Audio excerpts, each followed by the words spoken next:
டெல்லி தலைமை வந்து அண்ணாமலை அவர்களை அழைத்திருக்காங்க. ஸோ டெல்லிக்கு போயிட்டு அண்ணாமலை அவர்களுமே உள்துறை அமைச்சர் அமித்ஷாவை பார்த்திருக்காரு, ஜேபி நட்டா அவர்களை சந்திச்சிருக்காரு. அமித்ஷா கேஷுவலாக கேட்டோம்னா என்ன நடக்குது தமிழ்நாட்டில்? அண்ணாமலை, ஜேபி நட்டா, பிஎல் சந்தோஷ், அமித்ஷா 4 பேரும் அமித்ஷா வீட்டில் மீட் பண்ணியிருக்காங்க. அண்ணாமலை ஒரு பிக்சர் கொடுத்துருக்காரு. தமிழ்நாடு இப்போ இன்றைய தமிழ்நாடு, இது இன்க்ளூடிங் திருப்பரங்குன்றம். கொஞ்சம் பொறுத்துருங்க, ஜனவரிக்குள்ளே எல்லாம் நல்லபடியாக நடக்கும். பிலீவ் மீன்னு கேட்டார் அமித்ஷா. அமித்ஷா அவர்கள் தமிழகம் வரும்பொழுது ஒரு பெரிய மாற்றமே நிகழ்வதற்கான வாய்ப்புகள் இருக்கு. அமித்ஷா வரதுக்கு முன்னாடியே மாற்றங்கள் நிகழும், வந்த பிறகு மாற்றம் எடுத்துட்டாங்க. எஃப்ஐஆர் போட வேண்டியது மத்திய அரசாங்கம். எங்கள் மேலே நடவடிக்கை எடுத்து KN நேரு மேலே, பொன்முடி மேலே, ஏவாவேலு மேலே நடவடிக்கை எடுக்கிறாங்க, தேர்தலுக்கு அவசரம் பண்ணுறாங்க அப்படின்னு பிளேட்டை திருப்பி விட்டுதுன்னா, காங்கிரஸ் வந்து தாவேகா கூட்டணி போகுது அப்படின்னா காங்கிரஸை வந்து உடைக்கிறதுக்கான வாய்ப்புகள் அதிகமா இருக்கு. 96ல எப்படி வந்து காங்கிரஸ் வந்து உடைஞ்சிச்சோ அதற்கான வாய்ப்புகள் அதே மாதிரி இப்ப தமிழகத்துல நடக்கிறதுக்கான வாய்ப்புகள் இருக்கு. அதே மாதிரி வருமானா வாய்ப்புகள் அதிகம்.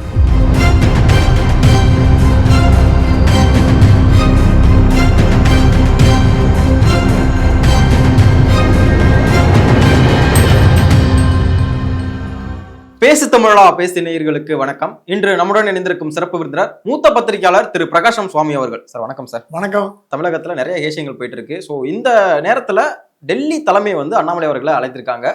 ஸோ டெல்லிக்கு போயிட்டு அண்ணாமலை அவர்களுமே உள்துறை அமைச்சர் அமித்ஷாவை பார்த்திருக்காரு, ஜேபி நட்டா அவர்களை சந்திச்சிருக்காரு. ஸோ தமிழகத்துல என்ன வியூகங்களை வகுத்துக்கிட்டு இருக்காங்க டெல்லி தலைமை, என்ன நடக்கணும்னு நினைக்கிறேன்? ஆக்சுவலாக அண்ணாமலை திருப்பூரில் வந்து ஒரு போராட்டத்துக்கு கலந்துக்கிட்டு போகிறதுக்கு தயாராக இருந்தார். அப்போ இமீடியட் அமித்ஷா கூப்பிட்டு உடனே கிளம்பி டெல்லிக்கு வாங்கன்றாராம். அண்ணாமலைக்கு ஒன்றும் புரியலையே, என்ன உடனே கிளம்பி வர சொல்கிறாங்க. இல்லை, அந்த போராட்டம்லாம் அப்புறம் ஆட்டம், நீங்கள் முதல்ல கிளம்பி வாங்க டெல்லிக்கு அப்படின்ட்டு இருக்காங்க. அண்ணாமலை கிளம்பி போயிருக்காரு. அண்ணாமலை, ஜேபி நட்டா, பிஎல் சந்தோஷ், அமித்ஷா 4 பேரும் அமித்ஷா வீட்டில் மீட் பண்ணியிருக்காங்க. அமித்ஷா கேஷுவலாக கேட்டோம்னா என்ன நடக்குது தமிழ்நாட்டில்? அண்ணாமலை ஒரு பிக்சர் கொடுத்துருக்காரு. தமிழ்நாடு இப்போ இன்றைய தமிழ்நாடு, இது இன்க்ளூடிங் திருப்பரங்குன்றம் கொடுத்துட்டு, இந்த மாதிரி சட்டத்துறையோட மோதுறாங்க, இப்போ நீதித்துறையோட மோதுறாங்க டிஎம்கே அப்படின்னு கேட்டதுக்கு, ஸோ நீதித்துறையோட மோதுறாங்க அப்படிங்கிற கண்டென்ட்டுக்கு வந்து ஜிஆர் சுவாமிநாதன் அவர்களை இம்பீச்மெண்ட் பண்ணணும் அப்படின்னு டிஎம்கே எடுத்த முடிவை பற்றி சொல்லியிருக்காரு அண்ணாமலை அவர்கள். அண்ணா இல்லை, அந்த மாதிரிலாம் பண்ணிட்டு வர்றாங்க. டிஎம்கே வந்து எக்ஸ்ட்ரா கான்ஸ்டிடியூஷனல் அத்தாரிட்டி மாதிரி நீதித்துறையோடய மோத ஆரம்பிச்சிட்டாங்க. பாஜகவோட மோதினா பரவாயில்ல, மோடியோட மோதினா பரவாயில்ல, நீதித்துறையோட மோத ஆரம்பிச்சுட்டாங்க. இதை வந்து நீங்கள் கண்ட்ரோல் பண்ணியே ஆகணும் அப்படின்னு சொல்லியிருக்காரு. அந்த கண்ட்ரோல் பண்ணுற பவர் அண்ணாமலைட்டையும் நயினார் நாகேந்திரன்ட்டையும் கிடையாது, அது அமித்ஷாட்ட தான் இருக்குது. அமித்ஷாட்ட மத்திய அரசாங்கத்திட்ட இருக்குது. ஸோ அண்ணாமலை அவர்கள் தனிக்கட்சி ஆரம்பிக்கிறதுக்கான வாய்ப்பே கிடையாது அப்படிங்கிற ஒரு விஷயத்துமே தெளிவு. கரெக்டுங்க. நயினாருக்கும் அண்ணாமலைக்கும் எந்த பிரச்சனையும் கிடையாது. ஓகே. இன்ஃபேக்ட் அண்ணாமலையை வந்து நயினார் பாராட்டுறாரு. அண்ணாமலையும் நயினார் மேலே பெரிய மரியாதை வச்சுருக்காரு. ஆனால் அண்ணாமலைக்கு நயினாருக்கு உறவு நல்லா இருக்கான்னா நல்லா இருக்கு. இவங்க வழி அவங்க போகிறாங்க, அவங்க வழி அவங்க போகிறாங்க. 2 பேரும் அவங்க தனித்தனி ரூட்டில் போகிறாங்க. இங்கே இருக்க டிஎம்கே ஐடிகள் நிறையா குழப்பத்தை ஏற்படுத்த முயற்சி பண்ணாங்க. அண்ணாமலை என்ன சொன்னாராம், ஆனால் என்னோட பங்களிப்பை தமிழ்நாடு பாஜகவுக்கு நான் என்றைக்குமே செய்ய தயாராக காத்துட்ருக்கேன். நீங்கள் சொன்னாலும் சொல்லாட்டி தமிழ்நாடு பாஜக என்னோட செல்ல பிள்ளை, அதுக்கு ஒன்று முன்னாங்கிற என்ன வேணும் உதவியோ என்ன வேணுமோ ஆல்ரைட், நீங்கள் சென்னையில் போய் கமலாலயத்தில் ஒரு ப்ரெஸ் கான்ஃபரன்ஸ் கொடுங்க நாளைக்கு காலையில் தமிழிசையோட அப்படின்னு சொன்ன அப்புறம் தான் அண்ணாமலை சென்னைக்கு ஓடி வந்து கமலாலயத்தில் தமிழிசையோட ப்ரெஸ் கான்ஃபரன்ஸ் கொடுத்துருக்காரு. இதன் மூலமாக என்ன காட்டப்படுகிறது என்றால், அண்ணாமலை பிஜேபியில் தான் இருக்கார், பிஜேபி விட்டு போக மாட்டார். அமித்ஷாவோட செல்லப்பிள்ளை, மோடியோட செல்லப்பிள்ளை, அமித்ஷா சொல்கிறத கேட்டுட்டு நடக்கக்கூடியவர். கமலாலயத்தில் ப்ரெஸ் கான்ஃபரன்ஸ் வைக்கிறாருன்னா அப்போ இந்த கிரெடிபிலிட்டி ஃபேக்டர் அடிபடாமல் போகுது இல்லையா, அவர் பாஜக தான் இருக்கார் அப்படின்னு. ஸோ அண்ணாமலை கூடப்பட்டு தான் நீங்கள் வந்து நீங்கள் வந்து திருப்பரங்குன்றம் மேட்டரை கமலாலயத்தில் போய் பேசுங்க. அதுக்கப்புறம் தான் விழாவரியாக பேசியிருக்காரு. அமித்ஷா அவர்களே சொன்னதுதான். அமித்ஷா சொல்லப்புறம் தான் இவர் வந்து உடனடியாக கிளம்புறதுக்கு முன்னாடி ஃபோன் பண்ணி ரங்கநாயகர்கிட்ட சொல்லி ப்ரெஸ் கான்ஃபரன்ஸ் ஏற்பாடு பண்ண சொல்லிட்டு கூட தமிழிசையை வச்சுட்டு, ஏன்னா ஒரு 2 முன்னாள் தலைவர்கள். ஓகே. இன்னொரு விஷயங்கள் பேசப்படுது. இன்னும் ஒரு மாதத்திற்குள்ளாவே வந்து தேசிய தலைமை வந்து நியமிக்கப்பட போறாங்க அப்படின்னு. ஸோ அண்ணாமலை அவர்களுக்கு இதுவரைக்குமே எந்த ஒரு பதவியுமே கொடுக்காம இருக்காங்க. அண்ணாமலை அவர்களுக்கு தேசிய அளவில் ஒரு பதவி கிடைக்கப்படும் அப்படிங்கிற பேச்செல்லாம் போயிட்டு இருக்கு. ஸோ உங்களுடைய பார்வையில் என்ன? நீங்க ஒரு மூத்த பத்திரிகையாளர், ஒரு கிட்டத்தட்ட ரொம்ப காலமா அரசியல் விட்டு நோக்கிட்டு இருக்கீங்க. அமித்ஷா சொன்னாலும் உங்களுக்கு பொறுப்பு கிடைக்கலன்னு நீங்கள் மனசு வருத்தப்படாதீங்க. அண்ணாமலை சொன்னாலும் நான் பொறுப்பு கிடைக்கலன்னு நான் என்றைக்குமே மனது வருத்தப்பட்டதில்லை. எனக்கு கொடுக்கப்பட்ட பணியை சிறப்பாக செஞ்சு முடிச்சிடனே தவிர இது மீடியா கிரியேஷன். அண்ணாமலைக்கு பதவி வரல, பதவி இல்லாமல் கஷ்டப்படுறாரு, பதவியை தேடி போகிறாரு, பதவி இல்லாமல் இருக்க முடியலன்றதுலாம் மீடியாவோட கிரியேஷன். நான் என்றைக்காவது உங்ககிட்ட வந்து பதவி வேணும்னு கேட்டேனா, பதவி இல்லைன்னு கேட்டேனா, பதவி கொடுங்கன்னு கேட்டானா? அதுக்கு அமித்ஷா சொன்னால், no Annamalaiji, you never ask me anything. என்கிட்ட நீங்கள் இதை பற்றி கேட்டதே இல்லை. நயினார்கிட்ட போய் நான் கம்ப்ளைண்ட் பண்ணேனா பதவி இல்லைன்னு? நான் ஒன்றுமே பண்ணலையே. நான் பதவி என்னோட டேர்ம் முடிஞ்சு போச்சு, நான் என் வேலையை பண்ணிகிட்ருக்கேன், நான் பாட்டுக்கு போயிட்டுருக்கேன். அதுக்கு அமித்ஷா சொன்னால் கூடிய விரைவில் தலைவர் பதவி நியமிக்கப்படலாம். அது யாருங்கிற சஸ்பென்ஸாக இருக்குது. எனக்கு தெரிஞ்சு அண்ணாமலையாக இருந்தால் கூட இருக்கலாம், நமக்கு தெரியல. அண்ணாமலை தேசிய தலைவர் பதவி, ஏன்னா Annamalai is a BJP material. அவர் ஒரு நல்ல ஒரு சிறந்த மெட்டீரியல். அந்த அண்ணாமலை ஏற்பதற்கு அகில இந்திய பாஜக தயாராக இருக்கான்னு கேட்டால் தயாராக இல்லைன்னு எனக்கு கிடைச்ச தகவல். அண்ணாமலை போகணும்னு பாஜக சொல்லாது, அண்ணாமலை தனி கட்சி துவங்குங்கன்னு பாஜக தலைமை சொல்லாது, அண்ணாமலை போகிறதையும் விரும்பாது. ஆனால் என்ன நடக்குதுன்னா டெல்லியிலேயே குழப்பமாக இருக்குது. டெல்லியோட குழப்பத்தினால் வந்த விளைவு தான் அண்ணாமலைக்கு ஏற்படும் சிறு சிறு குழப்பங்கள். டெல்லியை இன்னும் முடிவு பண்ணல தலைவர் முடிவு பண்ண தானே பண்ண முடியும். கொஞ்சம் பொறுத்துருங்க, ஜனவரிக்குள்ளே எல்லாம் நல்லபடியாக நடக்கும். பிலீவ் மீன்னு கேட்டார் அமித்ஷா. ஆனால் அவன் சொன்னால், என்றைக்குமே நான் உங்களை நம்பி தான் இருக்கேன், நான் உங்களை நம்பி தான் கட்சிக்கு வந்தேன், மோடியை நம்பி தான் கட்சிக்கு வந்தேன், எனக்கு உங்கள் மேலெல்லாம் நான் அவன் நம்பிக்கையே கிடையாது, எனக்கு அந்த மாதிரி எண்ணமே கிடையாது ஜி, பதவி கொடுத்தா தான் நான் இருப்பேன், நான் என்றைக்குமே சொன்னதில்லை, மீடியா கிரியேட் பண்ண நான் என்ன பண்ண முடியும் அப்படின்னு கேட்டதுக்கு, இல்லை உங்களுக்கு பதவி கூடிய சீக்கிரம் பெரும் பதவி, நீங்கள் எதிர்பார்த்ததை விட பெரிய பதவி கிடைக்க போகுது, சிறப்பாக வேலை செய்யுங்க. தமிழ்நாடு தேர்தல், சட்டமன்ற தேர்தலில் உங்கள் பங்கு பெரிய பங்கு இருக்குன்னு நாங்கள் ஆசைப்படுறோம். 14 அன்னைக்கு நான் வந்து சென்னையில் இருப்பேன், நீங்கள் இருங்க, சென்னைக்கு வாங்க, எல்லாம் பேசி ஃபைனலைஸ் பண்ணிடலாம், கூட்டணி அமைச்சிடலாம். தமிழகம் வர்றாரு. அமமுக, ஓபிஎஸ், டாக்டர் அன்புமணி ராமதாஸ், தேமுதிக எல்லாத்தையும் உள்ள போட்டு நான் பெரிய மாபெரும் கூட்டணி அமைக்கிறேன். ஓகே, இந்த பெரிய கூட்டணி அமைக்கிறேன் அப்படிங்கிற சொன்னதோடைய வெளிப்பாடு தான் ஓபிஎஸ் அவர்கள் போயிட்டு அமித்ஷா அவர்களை சந்திச்சுட்டு வர்றாரு. முன்னாள் முதலமைச்சர் ஓபிஎஸ் போயிட்டு சந்திச்சு வந்திருக்காரு. ஸோ அதனுடைய வெளிப்பாடு வந்து டெல்லி கூப்பிட்டாங்க. ஓகே, அமித்ஷா அவர்களே அமித்ஷா ஏன் கூப்பிட்டாருன்னா, ஆக்சுவலாக ஓபிஎஸ் போய் மீட் பண்ணுன்னு அதே நேரத்தில் அவங்களுக்கு கூப்பிட்டு அமிச்சாங்க. அமித்ஷாவுக்கு வந்த தகவல்லாம் அடுத்த வாரம் ஓபிஎஸ் டிஎம்கேல ஜாயின் பண்ணுறாருன்னு தகவல் வந்துருச்சு. ஓகே, திமுகவோட துணை பொதுச் செயலாளராக அவருக்கு பதவி கொடுத்து, அமைச்சரவையில் ஒரு இடமும் கொடுத்து, அவரை அழகை பார்க்கறது டிஎம்கே முடிவு பண்ணிடுச்சுன்னு அது இன்டெலிஜென்ஸ் ரிப்போர்ட் அமித்ஷாக்கு போயிடுச்சு. உடனடியாக அமித்ஷா வந்து சொன்னாராம், வந்துருங்க டெல்லிக்குன்னு. என்ன உங்களுக்கு பிரச்சனைன்னு கேட்டாராம் ஓபிஎஸ் சொன்னாலும், எனக்கு கட்சியும் இல்லை, சிம்பிளும் இல்லை, நான் நடுத்தரில் நிற்கிறேன், என்டிஏலையும் இல்லை, உங்களை நம்பி நான் வந்தேன், நீங்கள் வந்து இப்போ என்னடான்னா எடப்பாடி கூட கையை ஒத்து என்னை கட்டி விட்டீங்க, எனக்கு ஃப்யூச்சர் எதிர்காலம் முக்கியம், அதுக்கு டிஎம்கேல போய் சேருவீங்களான்னு கேட்டாராம். டிஎம்கே நான் தாவேகால கூட போய் சேருவேன், அதுக்கு நீங்கள் என்ன பண்ண முடியும்? இந்த வாட்டிக்கு ஓபிஎஸ் மனத்திறந்து பேசிட்டார். ஓபிஎஸ் இந்த வாட்டி அமித்ஷாட்ட, நீங்கள் எத்தனை நாளைக்கு லிம்போலேயே வச்சுட்டு இருப்பீங்க, இந்த பக்கம் போகாமல் அந்த பக்கம் போகாமல், என்டிஏல சேர்த்துக்கணும், என்டிஏல சேர்த்துக்க மாட்டேங்கிறாரு எடப்பாடி, நீங்கள் அது பேச்சு கேட்டு தாளம் போடுறீங்க, என்டிஏலே இருந்தால் பரவாயில்ல, நீங்கள் பிஜேபி ஜாயின் பண்ணுங்க அப்படின்ட்டாராம். ஓபிஎஸ் சொன்னால், பிஜேபினால் நான் ஜாயின் பண்ண முடியாதுங்க, நான் வந்து திராவிட கட்சி பரம்பரையத்தில் வந்தவன், அதனால் நான் ஏன் தனி கட்சி பார்த்துக்கிறேன். அமித்ஷா சொன்னாலும், நீ என்ன வேணால் பண்ணிக்கங்க, 2 கண்டிஷன் எனக்கு உறுதிமொழி வேணும், திமுக பக்கம் போகமாட்டேன், தாவேகா பக்கம் போகமாட்டேன், இந்த 2 உறுதிமொழி கொடுத்தீங்கன்னா நாங்கள் உங்கள் மேலே நடவடிக்கை எடுக்காமல் இருப்போம்.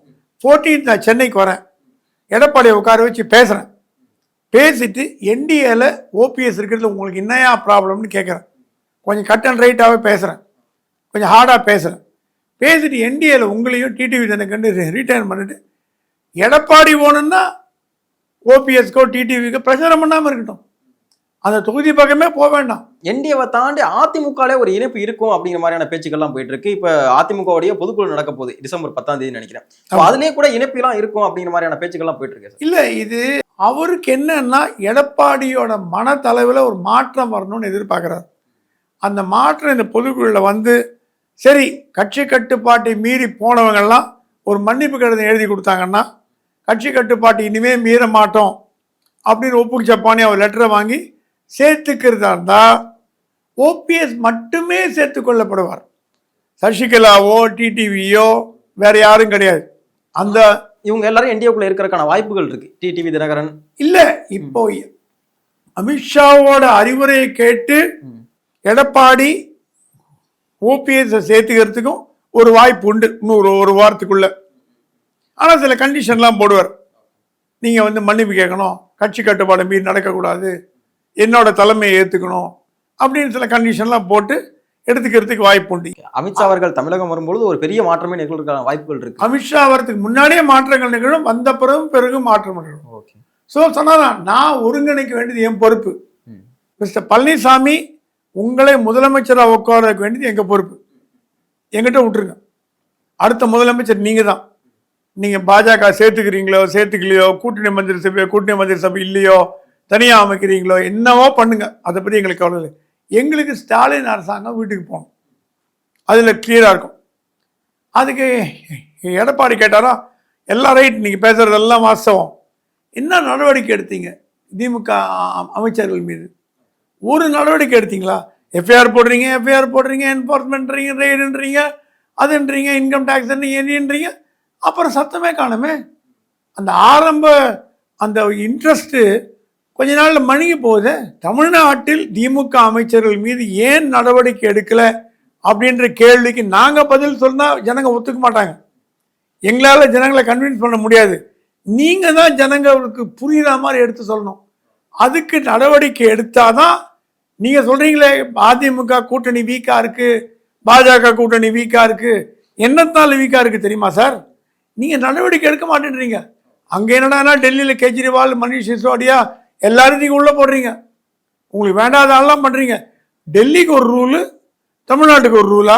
ஓகே, இப்போ அதனுடைய வெளிப்பாடு தான் இப்போ இந்த நகர்ப்புற மற்றும் குடிநீர் வழங்கல் துறையில் நடந்த அந்த ஊழலை அம்பலப்படுத்தியிருக்காங்க. கிட்டத்தட்ட அமலாக்கத்துறை நோட்டீஸ் அனுப்பியிருக்காங்க கே நேருக்கு. ஸோ இது தொடர்பாக நடவடிக்கை எடுக்கப்படுமோ நினைக்கிறீங்களா? டெல்லி தலைமை இதை ரொம்ப சீரியஸாக எடுத்துக்கிட்டாங்களோ தமிழக தேர்தலையே? எடுத்துட்டாங்க. எஃப்ஐஆர் போட வேண்டியது மத்திய அரசாங்கம், மாநில அரசாங்கம். மாநில அரசாங்கம் போடாது. திமுகங்கிறது ஒரு என்ஃபோர்ஸ்மெண்ட்டுக்கும் சிபிஐக்கும் பயப்படுவாங்களாம் வச்சுருக்கீங்க. திமுக ஆட்சியில் இருக்கும் முறையில் கே நேருக்கு எந்த சேதாரமும் வராதுன்னு அடித்து சொல்ல முடியும்.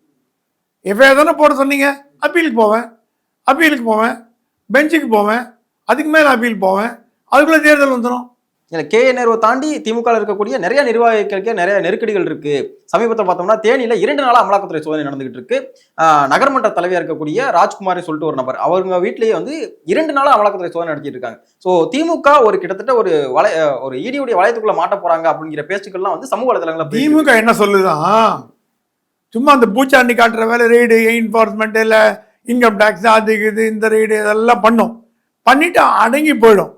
நீங்கள் நேரு அண்ணன் நீங்கள் கவலைப்படாதீங்க, உங்கள் வேலையை பாருங்கள், உங்களுக்கு ஒரு சேதாரமும் வராது அப்படின்னு சாலிட்டே சொல்லிட்டார்.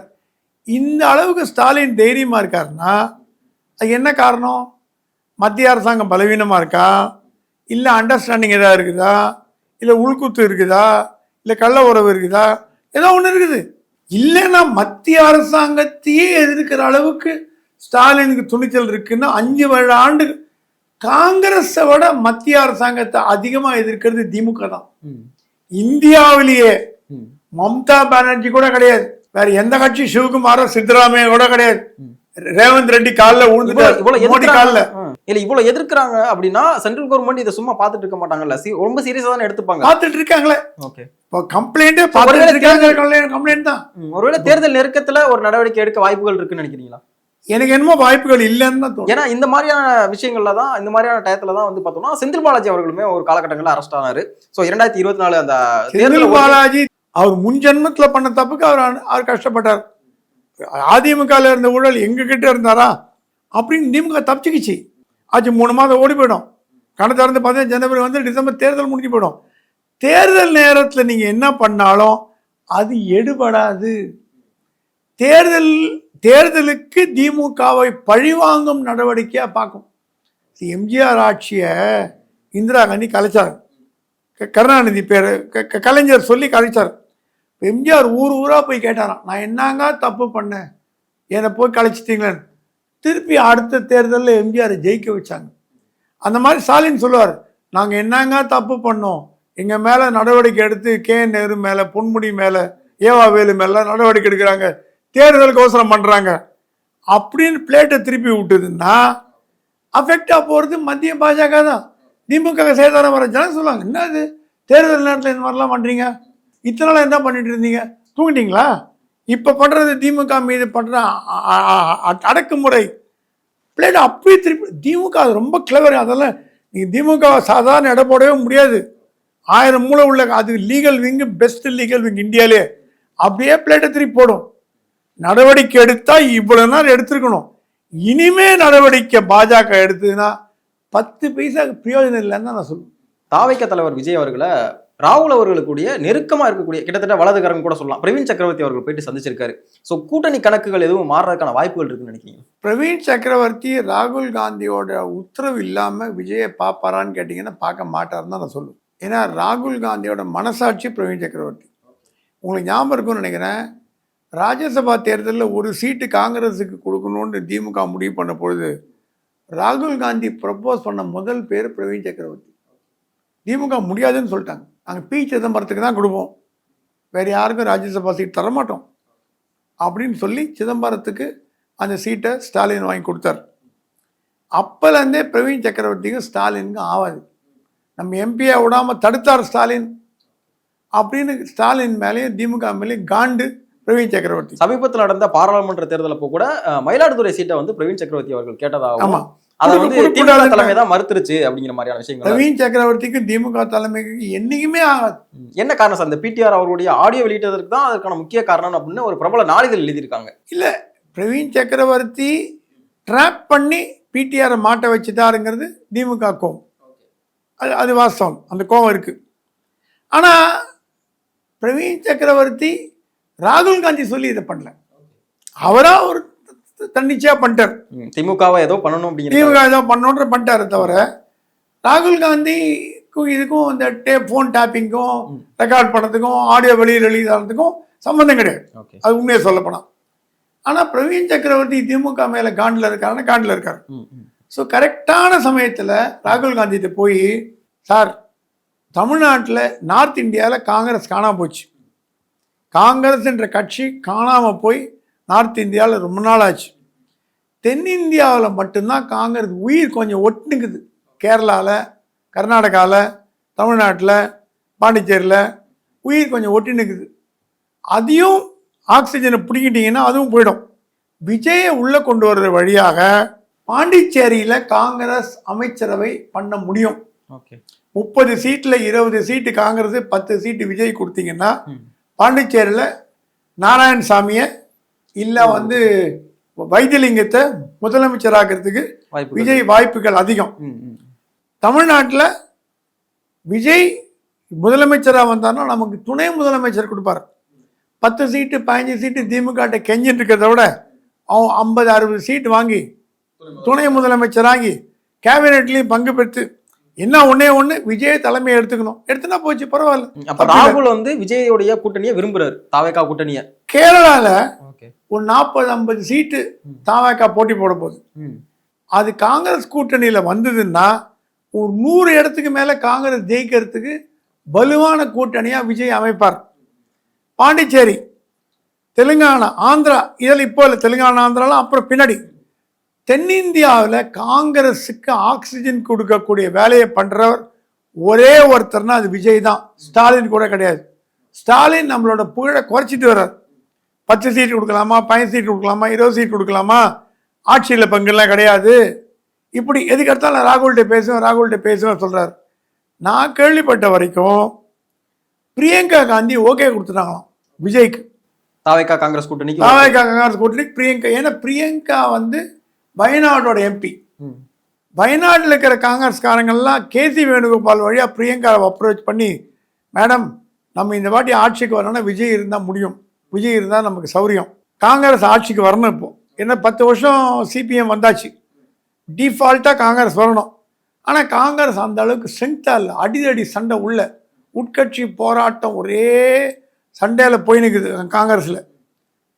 அதனால என்னாச்சு, காங்கிரஸ் உட்கட்சி போராட்டத்தினால் காங்கிரஸ் தோற்கக்கூடிய அபாயம் கூட இருக்குது அப்படின்றாங்க கேரளாவில்.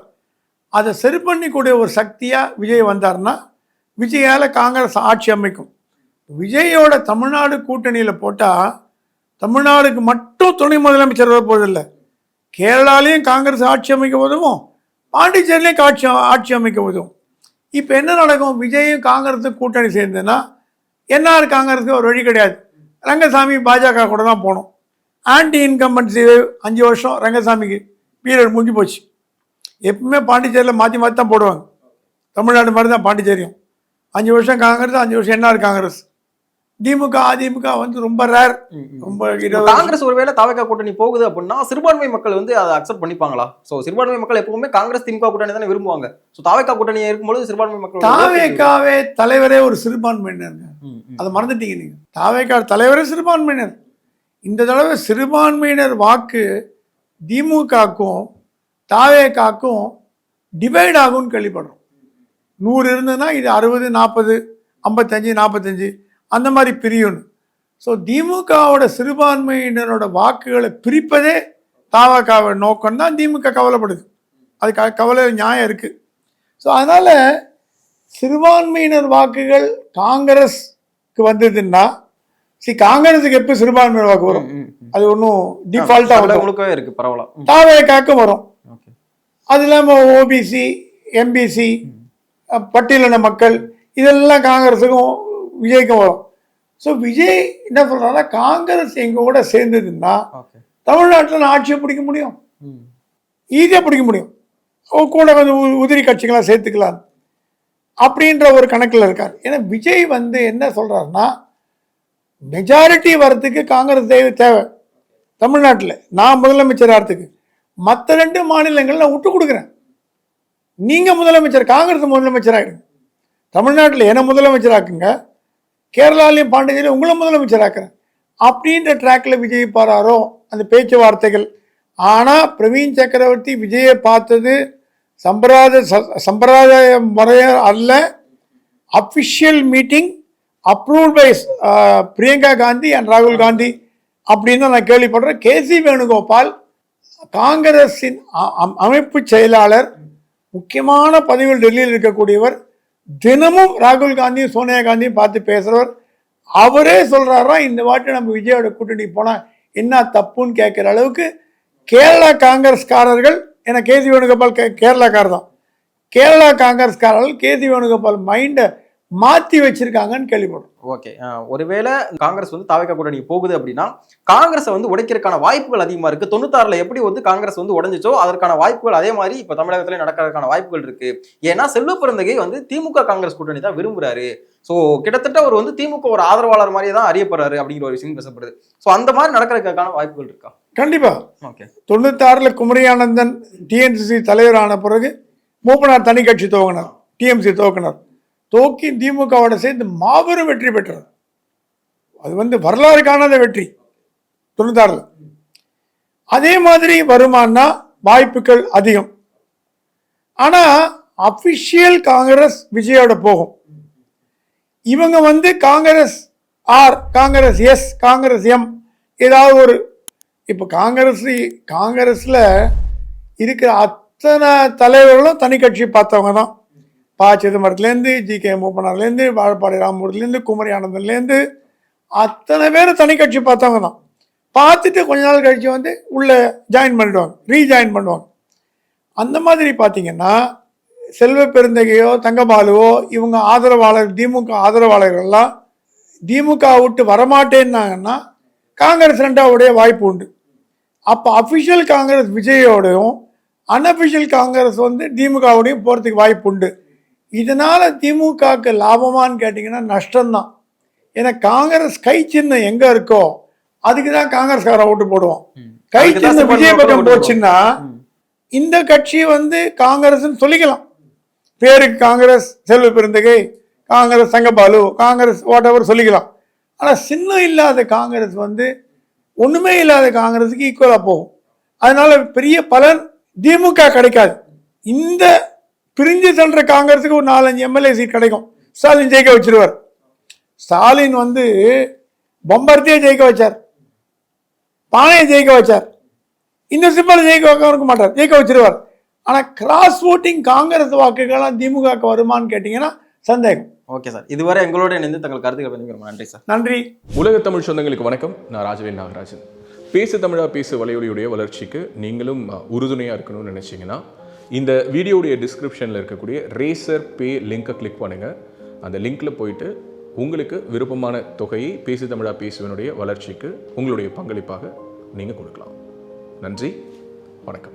ரேபிஸ் உள்ள வந்துடுச்சுன்னா அதோட அறிகுறிகள் ஆரம்பிச்சிருச்சுன்னா அதுக்கு ட்ரீட்மெண்ட்டே கிடையாது, 100% மரணம். பாதுகாப்பு இல்லாத உடலுறவு வைக்கும் பொழுது இந்த மருக்கள் பாதிக்கப்பட்ட நபர்கிட்ட இருந்து இன்னொருத்தருக்கு ஈஸியாக பரவலாம். ஃபர்ஸ்ட் நமக்கு சுகர் இருக்கான்றதை செக் பண்ணிக்கணும். சுகர் இருக்கக்கூடிய நிறைய நபர்களுக்கும் கண் எரிச்சல் ஏற்படும். 2-3 பேர் at 20A டயபெட்டிஸ் வரக்கூடிய வாய்ப்பு இருக்குது. இதை ராத்திரி 8 மணிக்கு மேலே இவங்க ரெகுலராக சாப்பிட ஆரம்பிச்சாங்கன்னா சைக்கிளிங் பண்ணுறவங்களுக்கு நான் எழுதியே தரலாம், ஹார்ட் ப்ராப்ளம் வராது அப்படின்னு. பேசு தமிழா பேசு சேனலுக்கு ஆதரவு தந்து கொண்டிருக்கக்கூடிய பார்வையாளர்களுக்கு வணக்கம். அரசியல் ஆன்மீகம்னு மட்டும் இல்லாம இப்போ ஹெல்த்லயும் நம்ம வந்தாச்சு. ஹெல்த் சம்பந்தமான பிரச்சனைகளுக்கும் ஹெல்த் டிப்ஸுக்கும் ஹெல்த் கேருக்கும் இல்ல ஹெல்த் பத்தி ஏதாவது தெரிஞ்சுக்கணும் அப்படின்னு நினைச்சீங்கன்னா ஹெல்த் குரு சேனல் கண்டிப்பா உங்களுக்கு யூஸ்ஃபுல்லா இருக்கும். பேசு தமிழா பேசு சேனலுக்கு கொடுக்கக்கூடிய இதே சப்போர்ட்டை ஹெல்த் குரு யூடியூப் சேனலுக்கும் கொடுத்து அந்த சேனலை சப்ஸ்கிரைப் பண்ணி உங்க நண்பர்களுக்கு ஷேர் பண்ணும்படி கேட்டுக்கிறோம். நம்ம ஹெல்த் குரு சேனலோட லிங்கை டிஸ்கிரிப்ஷன்ல தரோம், மறக்காம செக் பண்ணி பாருங்க.